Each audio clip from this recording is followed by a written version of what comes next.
اللهم ارحمنا بالقرآن واجعله لنا إماما ونورا وهدى ورحمة. أعوذ بالله من الشيطان الرجيم. بسم الله الرحمن الرحيم. رب زدني علما. Today we will be starting Juzz number 27. The question I asked you yesterday was, what are the reasons a person commits immoral acts mentioned in Surah Hujurat? There can be a lot of reasons, but a few things which come to mind are: the first reason is he has some malice in his heart against somebody, and he has been carrying it with him, and he is judgmental and has his own opinion about that person. The second reason is arrogance. Arrogance is the core of a lot of evil acts. A person thinks he is better than others, and the person before him is less important. As a result, he makes fun of him, talks about him behind his back, and criticizes him. In his mind, he justifies all these actions because he thinks the other person is insignificant while he himself is important and he has more understanding. The third reason is a person loses the fear of Allah. He does not realize that everything he speaks, he will be held accountable for it. When a man fears Allah, he becomes conscious in everything he does. We should always be careful and cautious. Now let's move toward the first rubah of this juz. Surah Saryat, which we started yesterday, continues today. Some angels who were headed to the nation of Hazrat Lut alayhi salam came to Hazrat Ibrahim alayhi salam. This surah also mentions the story of Hazrat Musa alayhi salam and Pharaoh, and then it tells us about the wrath Allah brought upon the nation of Ad and Thamud. It is then said to us to run toward Allah. The person who runs, he keeps his focus on moving forward. He does not look left or right. He does not get distracted. Running toward Allah should be similar. A person should set his target and focus on getting it. Next, the rules of preaching have been told. When a person preaches people about Islam, he gets rewarded for it. If somebody denies or they are not ready to accept it, you can leave them. It is not necessary to keep on trying to persuade a single person over and over again. If they choose not to believe, you are not responsible to persuade them. Yes, it is your duty to introduce the religion to the people, but in the end, every person is responsible for their own deeds. Next, two creatures are mentioned, human beings and jinns. These are the two creatures which Allah has given authority over themselves. It is their will whether they want to believe or not. Therefore, Allah mentions human beings and jinns have been created only to worship Allah.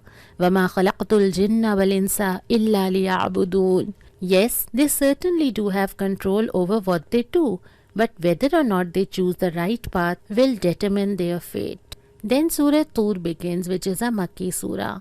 An image of the Day of Judgment has been sketched. Every person will be held accountable for his own work. There is a very beautiful ayah which says every person will get the result according to their acts. It is like when we give something precious of ours to a person in exchange for something. Similarly, we will give our good deeds to Allah in exchange for paradise. After mentioning this, Allah condemns the baseless questions of the disbelievers and guides Prophet ﷺ to stay patient and remember Allah. It can be the remembrance in the form of the 5 daily prayers, or it can be when a person is leaving a sitting, he should engage in the remembrance of Allah as a means to replace with Allah's forgiveness the mistakes he made at this sitting. Or it can be when a person remembers Allah in the time he is awake. Next, Surah Najm begins, which is a Makki surah. It begins by saying the Quran is the word of the most magnificent being. It is not the writing of a human being. It says, Prophet ﷺ was directly contacted by angel Hazrat Jibreel alayhi salam who delivered the Quran. Next, it informs the people who deny this divine guidance, deny it for either of the two reasons. Either they want to fulfill their desires, or they speculate about a lot of things. One thing is that man says he will do whatever he desires. He thinks, why should I compromise on anything? And the other thing is that man thinks maybe this won't happen. He thinks the day of judgment might not even come. Maybe the path he's taking is better. So when a person wants to walk on Allah's path, he must compromise on two things. The first thing is his desires. He needs to give up on the desires which are not in accordance with Islam.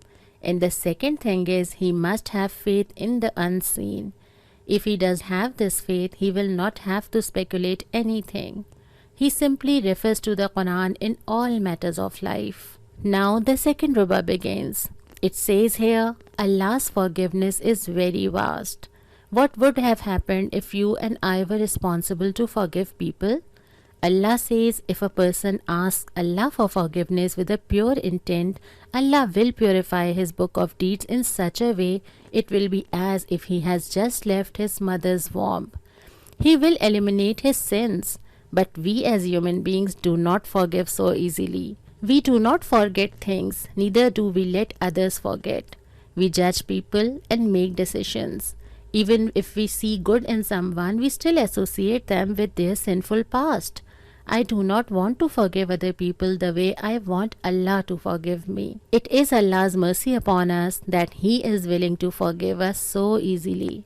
If Allah did not show this kind of mercy, where could we go? What could we do? We still have the option to ask Allah for forgiveness and turn back to Him. Then it is said same points were revealed in previous books. This religion is a continuity. It is not something new.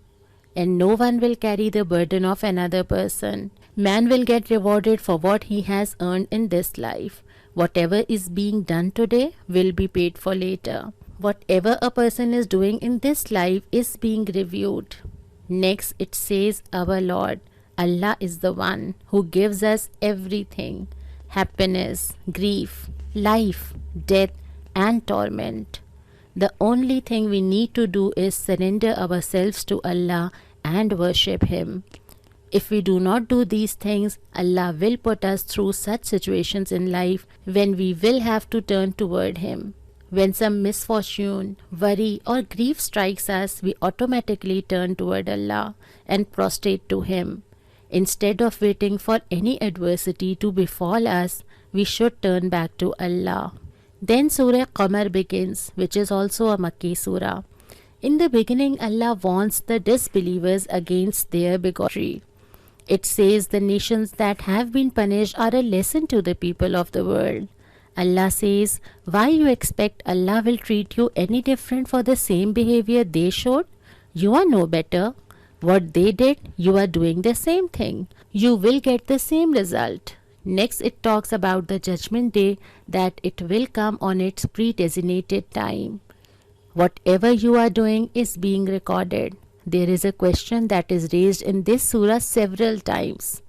I think you all will agree with me when I say the Quran has been made very easy to read. The way it is explained, the way it affects the hearts of the people, and the way we can relate to it in our lives. The question which has been asked is, وَلَقَدْ يَسَّرْنَا الْقُرْآنَ لِلذِّكْرِ فَهَلْ مِن مُدَّكِرٍ. Is there anyone who listens to the advice which has been mentioned in the Quran? Is there anyone who takes time for this religion and tries to understand it in a busy and fast-paced life? The third rubah begins, and the next surah which starts here is Surah Rahman, which is the Madani surah. It starts with mentioning Allah's attribute, that He is compassion. Who is the more compassionate? The one who revealed the Quran. Can there be a greater blessing from Allah than Him giving us a written scripture and guiding us? He has told us what to do. In the beginning of Surah Rahman, it says the entire system of the universe is based on justice. To spread justice on earth is very important. Justice, balance and equality must be present in our individual lives and in the society. Then Allah's signs are mentioned, be it the earth, the sky, fruits, vegetables, or even a single seed. All these things we see in our daily lives are counted as blessings of Allah. But there is one question Allah keep asking, فَبِأَيِّ آلَاءِ رَبِّكُمَا تُكَذِّبَانِ. Which favors of your Lord will you deny?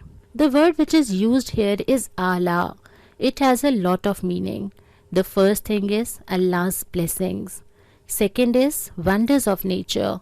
And the third is the attributes of all the things we see.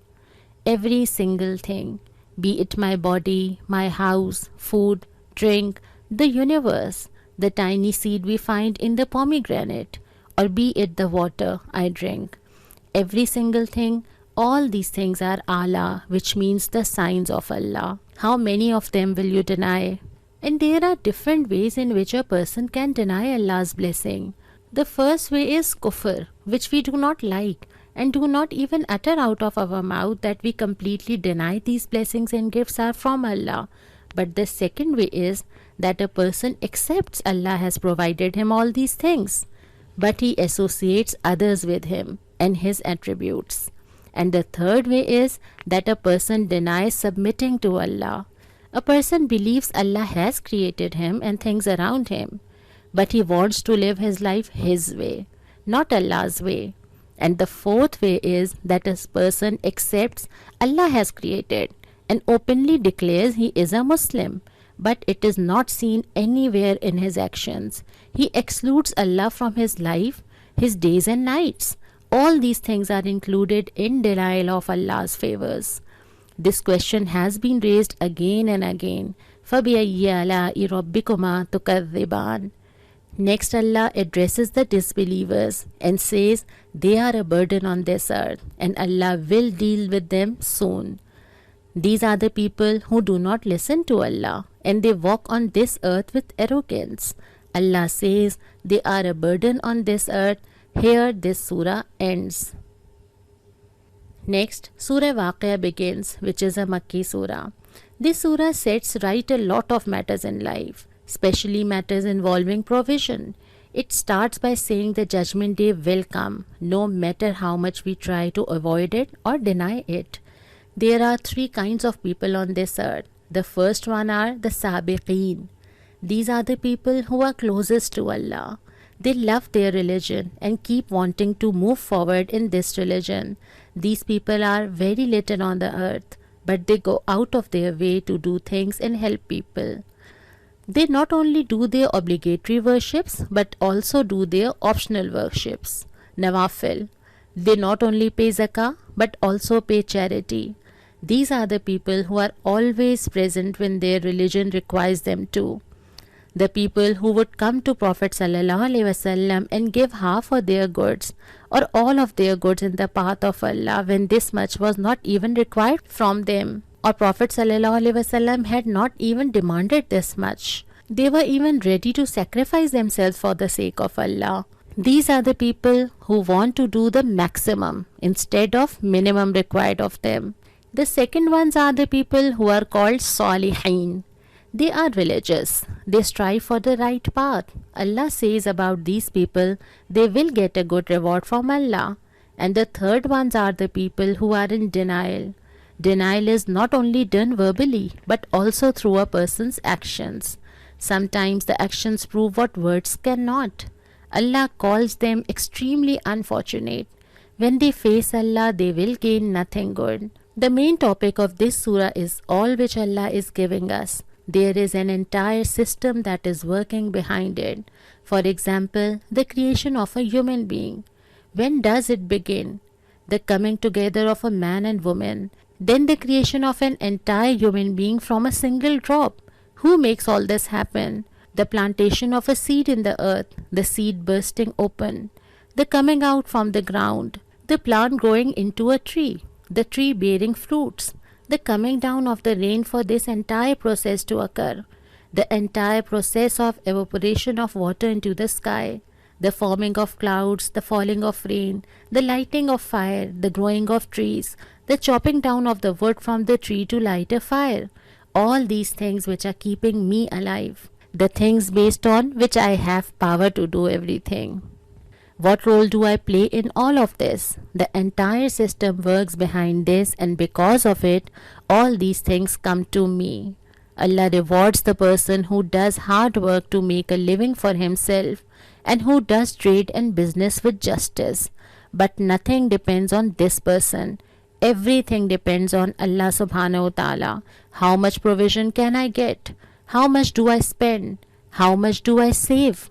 All these things are decided by Allah subhanahu wa ta'ala. It is not up to me. When I ask Allah for something, or when Allah has decided to grant me something, only then I can get it. We designate certain surahs to gain certain things. For example, if I read Surah Vaquer, only then will I understand how the system of the provision works, and only then will I be able to ask Allah for the provision the right way. Then Allah will grant these provisions to me. These are the effects of the surah. To gain the advantage of a surah, I must first understand it instead of just reading it. Only after this will I realize that I am not the one who can generate provision for myself.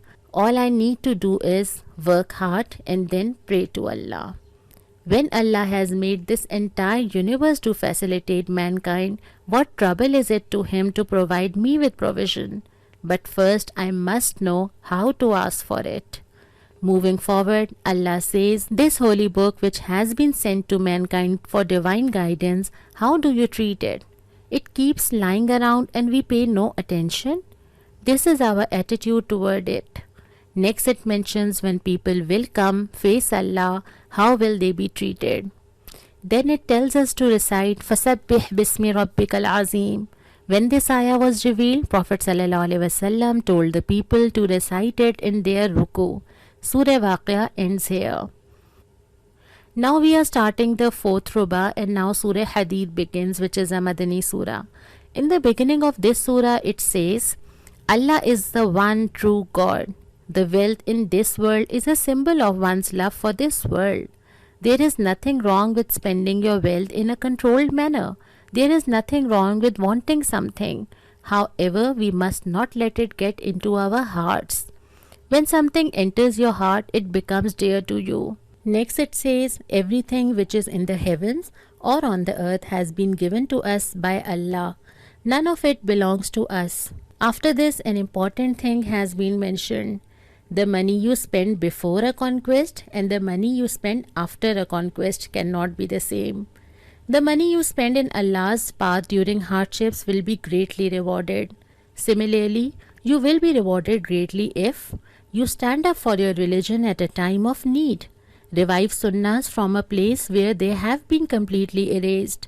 Revive Islam in a society where non-Islamic things have been spread. Follow down the right path when your society or even your own family is against you. These are not easy tasks, but these are definitely the things which multiply our good deeds. Before Ramadan, how much tahajjud do we pray? And during Ramadan, how much do we pray? There is a difference in both. So when a person stays on Islam and the right path during hardship, he will be greatly rewarded. If today an Islamic state is set up and people start praying in congregation, the worship which will be done in this kind of environment will be much easier as compared to an environment where Islam is rejected or not implemented. Right now, it is very hard to stay on the right path. Therefore, the reward for staying on the right path is increased. Spreading Islam in a place where it is not widely spread will definitely give us a great reward. Next, it talks about those people who will receive Allah's Noor on the Day of Judgment.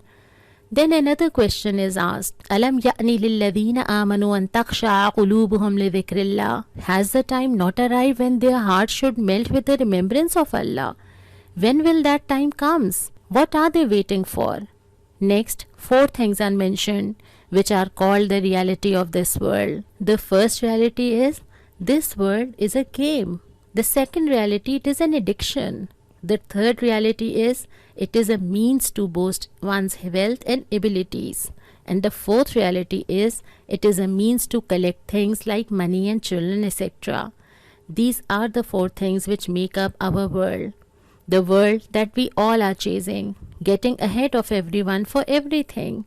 We strive our entire lives and forget its real purpose. We think to ourselves, what should I do which will put me above everything else? What should I do which will leave a good impression on people? What brand of clothes should I wear to impress others? What mobile phone should I buy? My house, the things I buy, and the way I talk should be all done in a manner which leaves a good impression on everyone.